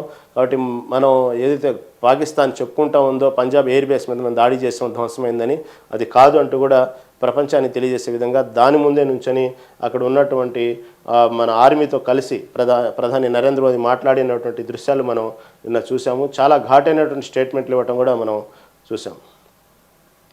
తర్వాత ప్రభుత్వ బడుల్లో ప్రకంపనలు, 9 రకాల విభజనతో అంతా గందరగోళం, పునర్వ్యవస్థీకరణ, టీచర్ల సర్దుబాటు ఉత్తర్వులు జారీ, 9,977 సర్ప్లాన్ పోస్టుల గుర్తింపు, వివిధ రకాల సర్దుబాటు. దాదాపుగా చూసుకున్నట్టయితే ఇప్పుడు ప్రభుత్వ బడుల్లో ప్రకంపనలు, ఎందుకంటే దానికి సంబంధించినటువంటి ఇప్పుడు ప్రస్తుతం నడుస్తున్నటువంటి అకాడమిక్ ఇయర్ మొదలు పెట్టేలోపు దాదాపుగా టీచర్ల బదిలీ కార్యక్రమం కానివ్వండి అనేక కార్యక్రమాలు జరుగుతూ ఉన్నాయి. దీంట్లోకి వచ్చేటప్పటి బదిలీ కార్యక్రమాల్లో చాలా పారదర్శకంగానే ప్రభుత్వం ఉందంటూ కూడా ఆంధ్రప్రదేశ్ ప్రభుత్వం క్లెయిమ్ చేసుకుంటా ఉంది. గతంలో లాగా ఎటువంటి ముడుపులు, ఎటువంటి రహస్యాలు ఎటువంటి జరగకుండా చాలా పారదర్శకంగా చేయాల్సినటువంటి పనులన్నీ ఒక విద్యా సంబంధించినటువంటి ప్రతి విషయంలో కూడా లోకేష్ చాలా జాగ్రత్త తీసుకుంటున్నారు. దానికి సంబంధించినటువంటి ఏదైతే బదిలీ కార్యక్రమాలు ఉన్నాయో మాత్రం మొత్తం ఆన్లైన్ సిస్టంలోనే చాలా పారదర్శకం చేస్తున్నట్టు కూడా చెప్పుకొస్తూ ఉన్నారు. తర్వాత మిస్ వాళ్ళు ఏదైతే ఉన్నారో వాళ్ళు సంబంధించిన మిస్ వాళ్ళ పోటీలకు వచ్చినటువంటి అందాల భామలందరూ కూడా నిన్న చార్మినార్ పరామర్శించడం, అక్కడ మన ఉన్నటువంటి తెలంగాణ రాష్ట్రంలో ఉన్నటువంటి ఏదైతే ఉన్నాయో చూడదగ్గ ప్రాంతాలన్నీ కూడా వాళ్ళు చూడటం, ఇటు పక్క నాగార్జున సాగర్ కానివ్వండి, ఇటు పక్క చార్మినార్ కానివ్వండి అన్నీ సందర్శించారు. ఆ సందర్భంలో చార్మినార్ దగ్గర షాపింగ్ చేయటం, భారతదేశం మొత్తానికి ఈ విధంగా చాలా శాంతియుతంగా ఉంది ఇక్కడ వాతావరణం, ఇక్కడ ఎటువంటి యుద్ధ వాతావరణం లేదు అని తెలియజేసే విధంగా వాళ్ళు చాలా స్వేచ్ఛగా నేను తిరగటం, చార్మినార్ చుట్టూ షాపింగ్ చేయటం, దానికి కావాల్సినటువంటి అదేవిధంగా విందులో పాల్గొనటం, ఇవన్నీ చూస్తూ ఉంటే ప్రపంచం మొత్తానికి భారతదేశం చాలా శాంతియుతంగా ఉంది, ఇక్కడ ఎటువంటి యుద్ధ వాతావరణం లేదు, ఇక్కడ వాళ్ళు చెప్తున్నటువంటి ఇంటెలిజెన్స్ ఏదైతే చెప్పారో ఆ ప్రాంతాల్లో చాలా సురక్షితంగా ఉన్నాం, చాలా సేఫ్గా ఉన్నాం అనేటువంటి మెసేజ్ని ప్రపంచవ్యాప్తంగా తెలియజేశారు. దాన్ని మాత్రం రేవంత్ రెడ్డి సర్కార్కి అందరూ అభినందిస్తున్నారు. ఈ షో మొదలుపెట్టే ముందు అనేక విమర్శలు వచ్చాయి. అనేక మంది ఇది కరెక్టా, ఈ సమయంలో యుద్ధం జరుగుతూ ఉంటే ఐపీఎల్ స్థాయి మ్యాచ్లు కూడా రద్దు చేసుకున్న సమయంలో ఇలాంటి షో చేయటం ఎంతవరకు అవసరం అంటూ కూడా అనేక విమర్శలు వచ్చినాయి. అయినప్పటికీ కూడా రేవంత్ రెడ్డి సర్కార్ ఎక్కడ తగ్గలేదు. దానికి సంబంధించి వాళ్ళు క్లెయిమ్ చేసుకున్నారు. ఏ విధంగా ఇలా చేయటం వల్ల తెలంగాణ బ్రాండ్ ఇంకా పెరిగిద్దని చెప్పుకున్నారు. తర్వాత ఐపీఎల్తో కంపేర్ చేస్తున్నప్పుడు ఐపీఎల్ అనేవి అవుట్డోర్ మ్యాచ్లు, ఎప్పటికైనా కొన్ని వేల మంది దానికి సంబంధించిన వీక్షకులు ఉంటారు. కాబట్టి ఉగ్రదాడి జరిగినప్పుడు చాలా ప్రమాదం తీవ్రత ఎక్కువగా ఉన్నది. కాబట్టి ఐపీఎల్కి ఇక్కడ ఉన్నటువంటి మిస్ వరల్డ్ పోటీలకు ముడిపెట్టవద్దు, ఇవి ఇండోర్లో జరిగే కార్యక్రమాలు, దీనికి ఎటువంటి హాని ఉండదు, దీనికి సరైనటువంటి ప్రొటెక్షన్ ఉంటే చాలు అంటూ కూడా రేవంత్ రెడ్డి దాన్ని ఏదైతే ఉన్నాయో క్లెయిమ్ చేసుకుని చాలా జాగ్రత్తగా చాలా పకడ్బందీగా ఈ షోని సక్సెస్ చేయడం జరుగుతుంది. ఇంకా దాదాపు 19 రోజులు ఉంది ఈ షో. ప్రతి విభాగంలో కూడా రోజుకొక వార్తలో నిలుస్తూ మిస్ వరల్డ్ అందగత్తెలు ఇక్కడ ఉన్నటువంటి తెలంగాణ రాష్ట్రంలో ఉన్నటువంటి అందాలను ఆలగిస్తూ వాళ్ళు ఎంజాయ్ చేయడం. ఇంకొక ప్రధాన దినపత్రిక నమస్తే తెలంగాణ. నమస్తే తెలంగాణ తీసుకున్నట్లయితే దీంట్లో ప్రధానంగా తీసుకుంటే హరీష్ రావు నేను మాట్లాడిన మాటలు తెలంగాణ వ్యాప్తంగా చాలా అందరినీ ఎవరైతే మొదటి నుంచి ఎవరైతే విమర్శిస్తూ ఉన్నారో హరీష్ రావు పట్ల కానీ బీఆర్ఎస్ పట్ల కానీ, బీఆర్ఎస్ పార్టీలో హరీష్ రావు పాత్ర ఎప్పటికప్పుడు విమర్శలు వస్తూనే ఉన్నాయి సోషల్ మీడియా వేదికగా. ఎవరైతే సోషల్ మీడియా వేదికగా హరీష్ రావు మీద ఎవరైతే స్టేట్మెంట్లు చేస్తున్నారో, ఎవరైతే పార్టీని వీడుతున్నారంటున్నారో, హరీష్ రావు పార్టీ మారతారంటున్నారో, హరీష్ రావు పార్టీలో తన స్థానం ఏందంటూ కూడా సోషల్ మీడియాలో విమర్శిస్తున్న సమయంలో నిన్న హరీష్ రావు చేసిన స్టేట్మెంటు, హరీష్ రావు మాట్లాడినటువంటి ప్రెస్ మీట్ మాటలు అందరినీ ఒక రకంగా మళ్ళీ అలర్ట్ చేశారని చెప్పుకోవాలి. ఎందుకంటే హరీష్ రావుకి పార్టీలో తగిన స్థానం లేదంటూ, హరీష్ రావు అలకబూనారంటూ ఒకసారి, హరీష్ రావు పార్టీ మారుతున్నారంటూ ఒకసారి, తర్వాత కేటీఆర్కి హరీష్ రావుకి పొసగటం లేదంటూ ఒకసారి, ఇలా అనేక వార్తలు సోషల్ మీడియాలో రావటం, దాదాపుగా కొన్ని ఎవరైతే సోషల్ మీడియాలో దానికి సంబంధించిన వార్తలు వైరల్ చేస్తున్నారో అతన్ని దానికి సంబంధించిన కూడా ఎఫ్ఐఆర్ ఫైల్ చేయడం, అరెస్ట్ చేయడం కూడా జరిగింది. కాబట్టి నిన్న కేసీఆర్ గీసిన గీత దాటనంటూ ఆయన నిర్ణయమే శిరోధార్యం అంటూ నిన్న హరీష్ రావు చేసిన మాటలు అందరినీ ఆకట్టుకునే విధంగా చెప్పుకోవాలి. ఎందుకంటే ఒక రకంగా బీఆర్ఎస్ పార్టీలో కార్యకర్తలు నూతనోత్సాహం తీసుకుందని చెప్పుకోవాలి. ఎందుకంటే ఎక్కడో మీమాంసలో ఉన్నారు. హరీష్ రావు కేటీఆర్కి మధ్య పొసగటం లేదు, నాయకత్వం దగ్గర వీళ్ళకి ఎక్కడో తేడా వచ్చింది, ఒక్కోరు నెక్స్ట్ నేనే అనేటువంటి ప్రకటించే విధంగా దాదాపు కవిత పేరు కూడా తెర మీదకు వచ్చింది. ఇటుపక్క కేటీఆర్, హరీష్ రావు ఇలా రకరకాలుగా రోజుకో వార్తలు వస్తున్న నేపథ్యంలో నిన్న హరీష్ రావు చెప్పిన మాటలు అందరికీ ఒక రంగా పటాపంచలు చేసిందని అనుకోవాలి, క్లారిటీ ఇచ్చిందని అనుకోవాలి. ఎందుకంటే ఒకవేళ కేసీఆరే మా బాస్, కేసీఆర్ ఎలా చెప్తే నేను అలాగే నడుచుకుంటాను, నేను ఒక కార్యకర్తని, కేసీఆర్ మాటను నేను జవదాటను అంటూ కూడా హరీష్ రావు ఘాటు వ్యాఖ్యలు చేశారు. ఒకవేళ కేసీఆర్ బాధ్యతలు మొత్తం కేటీఆర్కి ఇచ్చినా సరే నేను ఎలాగైతే కేసీఆర్ అడుగుజాడలు నడిచానో అలాగే కేటీఆర్ అడుగుజాడలు కూడా నడుస్తాను, నాకు అటువంటి ఏమీ లేవు, నాకు పార్టీ ముఖ్యం, తర్వాత తెలంగాణ ప్రజలే ముఖ్యం, కేసీఆర్ అడుగుజాడలు నడుస్తానంటూ కూడా చాలా ఘాటైన వ్యాఖ్యలు.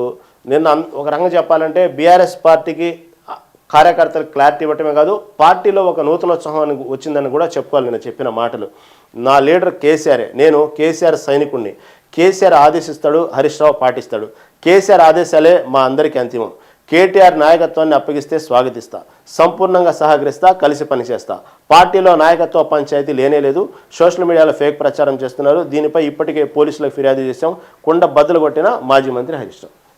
ఈ విధంగా దాదాపుగా నేను చెప్పిన ప్రతి మాట కూడా ఒక బుల్లెట్ లాగానే చెప్పడం జరిగింది హరీష్ రావు.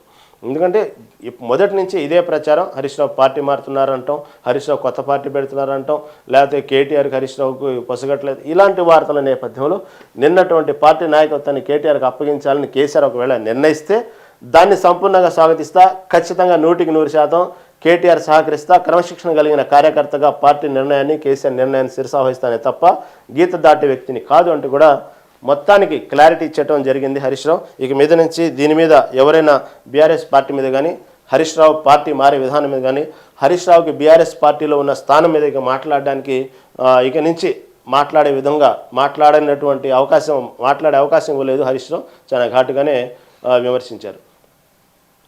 తర్వాత ఇది ప్రధానంగా వ్యూహాత్మక వైఫల్యం, కాల్పరి విరమణ అతిపెద్ద తప్పిదం.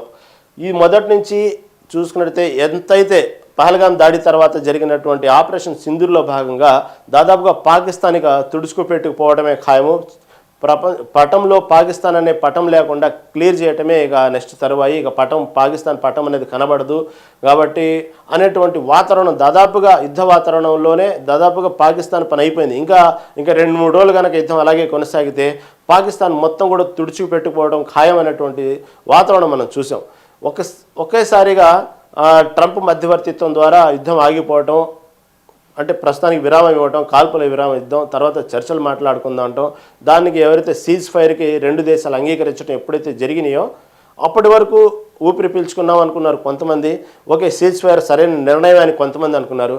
కానీ సీజ్ ఫైర్ తర్వాత అనేక విమర్శలు రావటం ఇప్పుడిప్పుడే మొదలైనవి. ఎందుకు ఈ సీజ్ ఫైర్ సడన్గా ఎందుకు ఆగారు, ఎందుకు ఈ వైఫల్యం, దీని మీద సరైనటువంటి క్లారిటీ ఇవ్వాలి, మోడీ మాట్లాడాలి, లేకపోతే అమిత్ షా మాట్లాడాలి, ఎందుకు సీజ్ ఫైర్ చేసుకున్నారు, ఎక్కడ మళ్ళీ మనదే పై చేయనప్పుడు ఎన్నాళ్ళు పడ్డ బాధల్ని ఎవరైతే ఉగ్రముఖులు ఉన్నారో వాళ్ళందరినీ తుడిచిముట్టించామంటున్నారు కదా, మళ్ళీ ఎందుకు వాళ్ళని తిరిగి ఎందుకు తీసుకురాలేదు, ఎందుకు సడన్గా సీజ్ ఫైర్ చేసుకున్నారు అనేటువంటి విమర్శలు.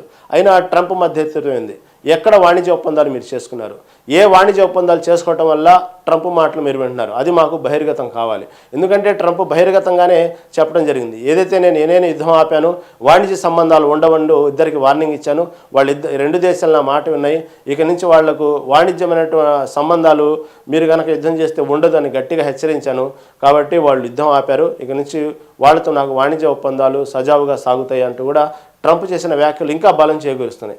ఇది ఏంది, ఆ వాణిజ్య ఒప్పందాలు ఏంది, ఎందుకు యుద్ధం సడన్గా ఆపారు, అయినా పాకిస్తాన్కి సంబంధించినటువంటి బాధల్లో, పాకిస్తాన్కి సంబంధించినటువంటి ఆక్రమిత కాశ్మీర్ సంబంధించిన వాటిలో ట్రంప్ నిర్ణయాలు ఏమిటి, ట్రంప్ నిర్ణయానికి ఎందుకు మోడీ శిరసా వహించాలంటూ కూడా అనేక విమర్శలు వస్తున్న సందర్భంలో దీన్ని ప్రధానంగా హైలైట్గా తీసుకుంది నమస్తే తెలంగాణ. వ్యూహాత్మక వైఫల్యం అంటూ, కాల్మల విరమణ అతిపెద్ద తప్పిదం అంటూ కూడా, మన సైన్యం వీరోచితంగా పోరాడుతూ గెలుపు వాకిట నిలబడ్డప్పుడు, గెలుస్తున్నప్పుడు పంజాబ్ ప్రాంతం రాగానే దాదాపుగా కాల్పుల విరమణ ఎందుకు ప్రకటించారు? అది కాంగ్రెస్ చేసిన అతి పెద్ద తప్పిదం. దాని ఫలితంగా పాక్ ఆక్రమిత కాశ్మీర్ ఏర్పడింది. నాడా కాల్పుల విరమణ 3 రోజులు ఆలస్యంగా ప్రకటించి ఉంటే పీఓకి ఇప్పుడు భారత్లో అంతర్భాగంగా ఉండేది. పూర్తి కాశ్మీర్ని గెలుచుకోకుండానే నాడు సీజ్ ఫైర్ ప్రకటించారు. ఏదైతే గతంలో ఇందిరాగాంధీ హయాంలో ఇదే విధంగా దాదాపు పాకిస్తాన్ ఆక్రమించుకున్నటువంటి పీఓకే మొత్తాన్ని కూడా మన భారతదేశంలో కలుపుకునే సందర్భంలో కూడా ఇదే విధంగా ఇంకొక 2-3 రోజులు కనుక యుద్ధం చేస్తే కనుక పాకిస్తాన్ పూర్తిగా హస్తగతం అయిపోయేది భారత్కి. అటువంటి సందర్భంలో కూడా వెనక్కి తగ్గారు.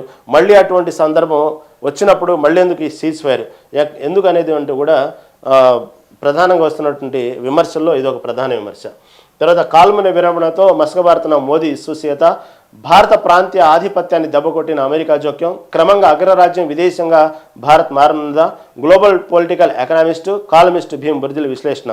ఇదే మనం ఇప్పుడు వరకు చెప్పుకున్నటువంటి విధంగా ఎందుకు మన ఏదైతే పాకిస్తాను భారతదేశం మధ్యలో ఎందుకు విదేశీ వాళ్ళకి జోక్యం ఏంటి, వాళ్ళ ఆధిపత్యం ఏంది, వాళ్ళు చెప్తే ఎందుకు సీజ్ ఫైర్ చేసుకోవాలనేటువంటి కూడా ప్రధానంగా నడుస్తున్నటువంటి చర్చ. వాస్తవంగా చూసుకున్నట్టయితే పాకిస్తాన్తో భారత్ అనేక ఇబ్బందులు పడుతూ ఉంది. మొదటి నుంచి 70 సంవత్సరాల నుంచి అనేక సార్లు వాళ్ళు కాల్పుల విరమణ ఉల్లంఘన జరిగింది. అనేక సందర్భాల్లో ఎన్నో మాటలు ఉన్నటువంటి సందర్భాలు అన్నీ ఉల్లంఘించి పాకిస్తాన్ పదే భారతదేశాన్ని రెచ్చగొట్టేటువంటి పనులు ఎన్నో చేసింది. ఎన్నోసార్లు యుద్ధం చేసి ఎన్నోసార్లు అమాయకుల ప్రాణాలు బలిగొంది. ఎన్నోసార్లు ఉగ్రముఖుల దాడులు ఎంతోమంది భారతీయులు ప్రాణాలు అర్పించడం మనం చూస్తున్నాం. ముంబై దాడులు కానివ్వండి, గోకుల్ చాట్ కానివ్వండి, అనేక సందర్భాల్లో యాత్ర వెళ్ళిన వాళ్ళని చంపడం కానివ్వండి, నిన్నటి పహల్గాం దాడి కానివ్వండి, అనేకమైనటువంటి పాకిస్తాన్కు సంబంధించినటువంటి ఉగ్రముఖుల నుంచి మనం అనేక సార్లు మనం అనుభవిస్తూ ఉన్నాం. అయినప్పటికీ కూడా పాకిస్తాను శిక్షణ కార్యక్రమాలు, శిక్షణ శిబిరాలు పెట్టి ఉగ్రముఖుల్ని పెంచి పోషిస్తూ ఉంది.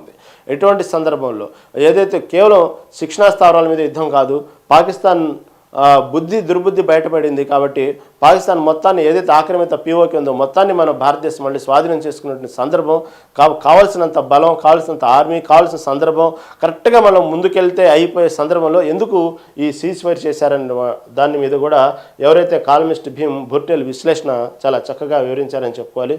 దీనికి అనేక విశ్లేషణలు ఉన్నాయి. దానికి ఏదైతే జరిగిందో నష్టం, ఏదైతే ప్రజల్లో ఏదైతే అందరిలో ఉన్నటువంటి ఏదైతే ఉన్న అనుమానం ఉందో మోడీ దాన్ని వివరించే విధంగా ప్రయత్నిస్తారనుకున్నారు. కానీ ఎక్కడ కూడా కాల్పుల విరమణ సంబంధించి ఎందుకు వెనక్కి తగ్గామనే విషయంలో మోడీ ఎక్కడ క్లారిటీ ఇవ్వలేదు. ఎంతసేపటికి పాకిస్తాన్ మీద యుద్ధం చేశాం, పాకిస్తాన్ మీద గెలిచాం, పాకిస్తాన్ని భారత ఆర్మీ యొక్క దెబ్బేందో అనేది రుచి చూపించాం, ఈ మాటలతోనే సరిపెట్టారు. కానీ ఎందుకు సీజ్ ఫైర్ చేయాల్సి వచ్చింది, వెనక్కి ఎందుకు తగ్గాల్సి వచ్చింది అనేది కూడా ఎక్కడ చెప్పలేదు. ఎందుకంటే అటువంటి అవకాశం మళ్ళీ రాదు. అటువంటి తరుణంలో ఏదైతే ఉందో పాకిస్తాన్ దాదాపుగా భయపడి కాళ్ళబేరానికి వచ్చిన టైంలో లేదా సరైనటువంటి డిమాండ్లు ఏమన్నా పెట్టేసి వెనక్కి వచ్చారా, ఆ చర్చలు ఏమైనా జరిగినాయా, అది లేదు. ఎందుకు కేవలం ట్రంప్ వ్యాఖ్యలతోనే అప్పటికప్పుడు జరుగుతున్న యుద్ధాన్ని సడన్గా ఎందుకు ఆపారు అనేది వంటి కూడా దాదాపుగా ఈ విమర్శలు బాగానే బయట ప్రచారం జరుగుతూ ఉంది. మరి దానికి ఇప్పటికైనా కేంద్ర ప్రభుత్వం సరైనటువంటి విశ్లేషణ ఇస్తారేమో చూడాలి. తర్వాత మంగళవారం ఏదైతే ఉందో హైదరాబాద్లో జరిగిన ఉద్యోగ సంఘాల సమావేశంలో మాట్లాడుతున్న మాజీ మంత్రి శ్రీనివాస్ గౌడ్ ఉద్యోగుల కోసం సమర శంఖం అంటూ కూడా మాజీ మంత్రి శ్రీనివాస్ గౌడ్ నిన్న ప్రకటించడం జరిగింది. Press meet. తెలంగాణ ఉద్యోగుల సమన్వయ కమిటీ ఆవిర్భావం, ఉద్యోగ ఉపాధ్యాయ కార్మికులతో సరికొత్తగా ఏర్పాటు, ఉద్యోగులను విస్మరిస్తే ఉద్యమం తప్పదు, ఉద్యోగుల ఆత్మగౌరవాన్ని దెబ్బతీసిన సీఎం అంటూ కూడా చెప్పడం జరిగింది దేవి ప్రసాద్. ఏ పథకాలను రద్దు చేసి అందాల పోటీలు, మూసి ప్రక్షాళన, 4 సిటీ కోసం ఖర్చు పెడుతున్నారో చెప్పాలి, ఉద్యోగులతో చర్చించి సమస్యలు పరిష్కరించాలి, ఉద్యోగులను కాదంటే సమరమే అంటూ కూడా ఏదైతే ఉద్యోగుల మొత్తం ఉన్నాయో వాళ్ళందరూ సమరశంఖం పూరించడం జరిగింది. ఎందుకంటే రేవంత్ రెడ్డి ప్రభుత్వం వచ్చిన తర్వాత దాదాపుగా ఉద్యోగస్తులకు సంబంధించినటువంటి కొన్ని విషయాల్లో అంటే గతంలో బీఆర్ఎస్ ప్రభుత్వం ఉద్యోగులు నెల జీతం వచ్చేటప్పటికి వాళ్ళ వేతనాలు సరైనటువంటి సమయంలో వేయక 3 నెలలకు 4 నెలలకు వేతనాలు ఇవ్వటం ఉద్యోగులను ఇబ్బంది పెట్టారంటూ కూడా ముఖ్యంగా రేవంత్ రెడ్డి ప్రభుత్వం రావడంలో ప్రధాన పాత్ర ఉద్యోగులనే చెప్పుకోవాలి. ఎందుకంటే గతంలో బీఆర్ఎస్ ప్రభుత్వం ఉద్యోగుల పాలిట మాత్రం చాలా వ్యతిరేకత తీసుకున్నారు, చాలా వ్యతిరేకత వచ్చింది. కానీ రేవంత్ రెడ్డి సర్కార్ వచ్చిన తర్వాత మొదటి తారీఖునే జీతాలు ఇవ్వడంలో సక్సెస్ అయ్యారనే చెప్పుకోవాలి. కానీ ఇంకా ఉద్యోగస్తుల నుంచి కూడా అనేక వ్యతిరేకత వ్యతిరేకత వస్తూ ఉంది ఇప్పుడే రేవంత్ రెడ్డి సర్కార్లో. దానికి సంబంధించి కూడా నేను ఉద్యోగ సంఘాలు మొత్తం కూడా కలవటం జరిగింది. ఆ సందర్భంగా మాజీ మంత్రి శ్రీనివాస్ గౌడ్ కొన్ని ఘాటి వ్యాఖ్యలను చేశారు. ఎందుకంటే ఆ 4th సిటీ ఏమైంది, మూసీ ప్రక్షాళనకు సంబంధించి ఇవన్నీ ఇలాంటి సందర్భంలో ఇన్ని సమస్యలు ఉన్నప్పుడు ఈ అందాల పోటీలు నిర్వహించడం కరెక్టా? మళ్ళీ మీరు చెప్పినటువంటి 4th సిటీ ఏదైతే ఉందో దానికి సంబంధించినటువంటి అవన్నీ ఏం చేశారు, దాని పరిష్కారం ఏం చేశారు? మూసీ ప్రక్షాళన అన్నారు, సడన్గా దానికి సంబంధించి ఏదైతే హైడ్రా సంబంధించిన పనులు మొదలుపెట్టారు అవన్నీ ఏమైనాయి అంటూ కూడా నా ఉద్యోగ సంఘాలు చెప్పడం జరిగింది. వాళ్ళకి సంబంధించినటువంటి సమస్యలు, టీఎన్జిఓ సంబంధించిన సమస్యలు కూడా తెర ముందు తీసుకురావడం జరిగింది. ఇక ఆగదు, ఈ సమరశంఖం పూరించాం, రేవంత్ రెడ్డి సర్కారుకు ఇక నిద్ర పట్టనివ్వమంటూ కూడా నా మంత్రి శ్రీనివాస్ గౌడ్ చెప్పడం మనం చూసాం. జూన్ 9న 1,00,000 మందితో జరగాల్సిన ధర్నాపై నిర్ణయం, చైర్మన్కు అప్పగింత, ఆర్థికేతర సమస్యల పరిష్కారానికి మంత్రి భట్టి విక్రమార్క హామీ, ఉద్యోగ జేఏసీ నేతల మారం జగదీశ్వర శ్రీనివాసరెడ్డి. అయితే రేపు జూన్ 9న ఏదైతే 1,00,000 మందితో ఉద్యోగులు ఏదైతే ఉందో మార్చి నిర్వహించాలని జరుపుకున్నారు. కాబట్టి దానికి సంబంధించి కూడా భట్టి విక్రమార్క కొన్ని హామీలు ఇవ్వటం వల్ల రేపు జరగాల్సిన జేఏసీ సమావేశం ఏదైతే ఉన్నారో దాన్ని కొంచెం వాయిదా వేసుకున్నారు. భట్టి విక్రమార్క మాట్లాడి కొన్ని హామీలు ఇస్తాము అనేటువంటి మాట ఇచ్చినప్పుడు దాన్ని వెనక్కి తగ్గడం మనం గమనించాం. తర్వాత ఏది నమస్తే తెలంగాణ పేరుతో ప్రధానంగా ఇంకో వార్త హైలైట్ చేశారు. కాంగ్రెస్ మోసాలను ఎండగట్టాలి, సర్కారుపై విస్తృత పోరాటానికి సిద్ధం కావాలి, ఎలకతుర్కి సభ కాంగ్రెస్ అంతరానికి ఆరంభం, బీఆర్ఎస్ వర్కింగ్ ప్రెసిడెంట్ కేటీఆర్ ఉమ్మడి వరంగల్ జిల్లా నేతలతో సమావేశం. ఏదైతే కాంగ్రెస్ మొదటి నుంచి ఏదైతే హామీలు ఇచ్చిందో, 6 గ్యారెంటీలు ఇచ్చిందో దానికి సంబంధించి అంటే ఏదైతే హామీలు అనేవి చాలానే ఇచ్చింది ప్రభుత్వం, కాంగ్రెస్ ప్రభుత్వం, రేవంత్ రెడ్డి సర్కార్. కాబట్టి ప్రధానంగా 6 గ్యారెంటీలు అనేవి ప్రధానంగా తీసుకున్నారు. దాంట్లో భాగంగా 6 గ్యారెంటీలు ప్రకటించిన కాడి నుంచి కాంగ్రెస్ ఏ విధంగా ప్రజల్ని మోసం చేసింది, దాన్ని ప్రజల్లోకి తీసుకెళ్ళాలి, దాన్ని ఎండగట్టాలంటూ కూడా కేటీఆర్ పదే వ్యాఖ్యలు చేశారు. ఏదైతే ఉచిత బస్సు సంబంధించిన మహిళల బస్సు ఉచిత బస్సు ఉందో, కొన్ని ఏదైతే రైతులకు సంబంధించిన విషయాలు ఉన్నాయో ప్రతి విషయంలో కూడా ఇచ్చిన 6 గ్యారెంటీలు కేవలం అవి కొన్ని జరపటం చేశామని నామమాత్రపుగానే ఆ పథకాలని చేయటం జరిగింది, కానీ పూర్తి స్థాయిలో రైతులకు న్యాయం జరగలేదు. అదేవిధంగా 6 గ్యారెంటీలో భాగంగా కొన్ని హామీలు అసలు కాంగ్రెస్ ప్రభుత్వం ఎక్కడికక్కడ ప్రజల్ని మోసగిస్తూ ఉంది. కాబట్టి ఏదైతే ఉందో తెలంగాణ ఖజానా సంబంధించినటువంటి విషయంలో రేవంత్ రెడ్డి సర్కార్ కూడా కొంచెం వెనకడుగు వేస్తుందని చెప్పుకోవాలి. దానికి సంబంధించి ఎందుకంటే వాళ్ళు ఇచ్చిన హామీలు చేసే విధంలో కావాల్సినంత బడ్జెట్ ఇక్కడ లేదు అంటూ కూడా రేవంత్ రెడ్డి పదే ప్రకటించడం, దానికి సంబంధించి బీఆర్ఎస్ ప్రభుత్వం ప్రజల్ని మోసం చేసిందంటూ కూడా పదే చెప్పడం మనం జరుగుతూ ఉన్నాం. దీన్ని నిన్న జరిగినటువంటి సభలో ఏదైతే ఉమ్మడి వరంగల్ జిల్లా సభలో నేతల సమావేశంలో కేటీఆర్ చేసిన వ్యాఖ్యలు ఏంటంటే ఏదైతే కాంగ్రెస్ మోసం చేసిందో హామీల విషయంలో ప్రజలకు ఏ విధంగా అయితే మోసం చేసిందో ప్రతి విషయాన్ని కూడా ప్రజల్లో తీసుకెళ్ళాలి, ఎండగట్టాలంటూ కూడా వాళ్ళ నాయకత్వానికి ఏదైతే ఉన్నారో ఆ నేతల్లో ఏ విధంగా ప్రజల్లోకి వెళ్ళాలనే విషయాన్ని కూడా చాలా కుండలు బద్దలు కొట్టినట్టుగా కేటీఆర్ వ్యాఖ్యానించడం మనం చూసాం. తర్వాత సీఎం రేవంత్ రెడ్డిది విధ్వంసక పాలన, ఆయనది ప్రజా వ్యతిరేకత అభివృద్ధి నమూనా, కాంగ్రెస్ పాలనలో పర్యావరణానికి హాని, భవిష్యత్తు తరాలకు పొంచి ఉన్న ప్రమాదం, ఇదే కొనసాగితే మరో ప్రజా ఉద్యమం తప్పదు, ప్రజలు మరో ప్రత్యామ్నాయం తెరతీస్తారు. రౌండ్ టేబుల్ భేటీలో ప్రొఫెసర్ హరగోపాల్, ప్రజా వ్యతిరేకత మూటగొట్టుకున్న సీఎం. దాదాపు నిన్న వక్తలు చాలా మంది దీని మీద మాట్లాడారు, తెలంగాణ ప్రభుత్వం నడుస్తున్నటువంటి విధానం మీద. కాబట్టి సీఎం రేవంత్ రెడ్డి మొదటి నుంచి కూడా విధ్వంస పాలనగానే సాగుతుంది, ఎక్కడ ప్రజలు హర్షించే విధంగా పరిపాలన సాగట్లేదు అంటూ కూడా నిన్న వక్తలు చాలా మంది ప్రకటించారు. ఎందుకంటే మొదటి నుంచి సీఎం రేవంత్ రెడ్డి వచ్చిన కాడి నుంచి కేవలం విధ్వంసాలే, హైడ్రా అని కానివ్వండి, మూసీ ప్రక్షాళన కానివ్వండి, అనేక విషయాల్లో కూడా కేవలం విధ్వంసం జరుగుతూ ఉంది. గ్యారెంటీలతో ప్రజలను మోసం చేశారు. కాబట్టి దాదాపు తెలంగాణకు సంబంధించినటువంటి ఏదైతే బ్రాండ్ అనేది దెబ్బతింటా ఉందంటూ కూడా వక్తలు నిన్న మాట్లాడడం చూశారు. కాబట్టి మొదటి నుంచి ఆయన ప్రజా వ్యతిరేకత సంబంధించినటువంటి అభివృద్ధి నమూనా అమలు చేస్తున్నట్టు అన్నారు. కాబట్టి రేవంత్ రెడ్డి భవిష్యత్తు తరాలకు సంబంధించినటువంటి దీర్ఘకాలిక ఉపయోగాలతో ప్రభుత్వం నడుస్తూ ఉంది అంటున్నారు. కానీ ఇక్కడ వక్తలు మాత్రం రేవంత్ రెడ్డి తీసుకునే ప్రతి నిర్ణయం కూడా ప్రజా వ్యతిరేకతగానే ఉంది, విధ్వంసంగా ఉందంటూ కూడా నిన్న వక్తలు చెప్పారు. ఆ వక్తలు చెప్పినటువంటి కొన్ని మాటల్ని దీన్ని నమస్తే తెలంగాణ హైలైట్ చేసింది. కాబట్టి ప్రజా ఉద్యమాల జాతీయ వేదిక ఆధ్వర్యంలో ఈ ఏదైతే మంగళవారం నిర్వహించిన సభలో ఇవి కూడా నమస్తే తెలంగాణ హైలైట్గా చేసుకున్నారు. తర్వాత కొనుగోలు వేతలు, రోడ్డెక్కిన రైతులు, వడ్లు కొనాలని పలు చోట్ల రాస్తారోకో, వీపనగండ్లలో తహసీల్దార్ నిలదీత, నిర్మల్ జిల్లాల అధికారుల నిర్బంధం, అప్పుల బాధతో మరో రైతు ఆత్మహత్య. కాబట్టి ఏదైతే మొదటి నుంచి గత ప్రభుత్వంలో తీసుకున్నా ఏ ప్రభుత్వం తీసుకున్నా రైతుల కష్టాలు మాత్రం ఆగట్లేదు. ప్రతి ప్రభుత్వాలు కూడా అధికారంలో వచ్చేటప్పుడు ఇది రైతు ప్రభుత్వం అంటున్నారు, కానీ రైతులు మాత్రం ఎప్పటికప్పుడు వాళ్ళు సరైనటువంటి గిట్టుబాటు ధర లేక పంటలు పండిన సమయంలో వాతావరణం సృష్టించేటువంటి కొన్ని అతివృష్టి అనావృష్టి కారణాల వల్ల రైతులు కూడా చాలా ఇబ్బందులు పడటం, ఆత్మహత్యలు అనేవి చూస్తూనే ఉంటాయి. ఎప్పటికప్పుడు ఏ ప్రభుత్వం వచ్చినా ఇది రైతు ప్రభుత్వం అంటారు, కానీ రైతులు మాత్రం ఆత్మహత్యలు ఆగట్లేదు అంటూ ప్రధానంగా హైలైట్ చేశారు నమస్తే తెలంగాణలో. నిన్న ఏదైతే వడ్లు సరైనటువంటి ధర పలకక ఏదైతే పండించిన వడ్ల మీదనే ఒక రైతు ఆ వడ్ల మీదనే పడి చనిపోవడం అనేది అందరినీ కలిసివేసింది. ఈ సందర్భంగా బీఆర్ఎస్ పార్టీ ఏదైతే ఉందో దానికి సంబంధించి ధర్నా చేయటం చేశారు. ధాన్యం కొనుగోలు చేయాలని మంగళవారం నాగల్ కర్నూలు జిల్లా జట్రపల్లి రాస్తారోకో చేస్తున్న రైతులు. కాబట్టి సరైనటువంటి గిట్టుబాటు చేసి ప్రభుత్వమే ధాన్యాన్ని కొనుగోలు చేయాలి అంటూ అప్పుల బాధతో నిన్న ఏదైతే రైతు చనిపోయారో దానికి సంబంధించి ఈ విధంగా నిన్న చేయటం జరిగింది. ఈనాటి ప్రముఖ దినపత్రికలోని ప్రధాన అంశాలు మనం మొత్తం చూసాం.